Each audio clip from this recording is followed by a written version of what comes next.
Rĩrĩ mathibitarĩ 30 marĩa makoretwo magĩakwo nĩ thirikari ya Kiambu kwa ihinda rĩa mĩaka 2 makirie kũrĩka. Thirikari ya Gavana Kimani wa Matangi rĩu nĩgĩte na ũnyitanĩri na thirikari ya Korea ya mũhuro ũrĩa ũgũtigĩrĩra thibitarĩ icio nĩciĩkĩrwo macini njerũ cia kĩrĩu, gũbundithia aruti a wĩra gũcitũmĩra, gũcithondeka gatagatĩ-inĩ ka maũndũ mangĩ. So close to 6 million outpatients within the facilities.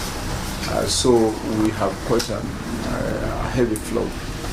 We are building about 6 level 4 hospitals which are about completion, 95% complete. We are building about 26 level 3 facilities and another 28 upgraded facilities. So we have a lot of demand, and especially for medical equipment. And so we thought that this is one of the areas where we can have a discussion because we know that your country is also strong.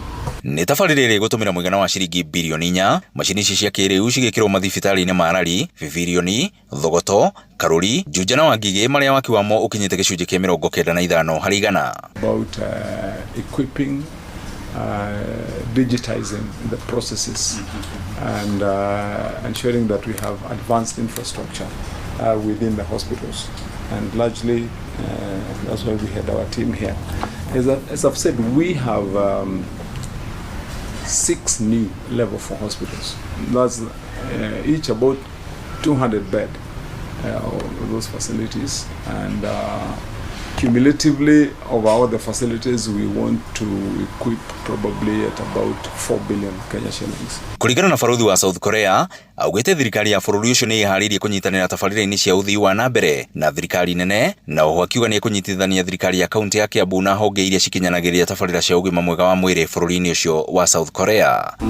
Of our bilateral relations, the cooperation between local government, including Kiambu, is also very important.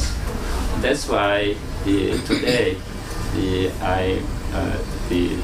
visiting Kiambu County better understand the situations in Kiambu, and then explore more important projects in the futures, including the health sectors. Grifotrainoro TV kuma kaunti-inĩ ya Kiambu, niĩ njĩtagwo Wero wa Mwangi.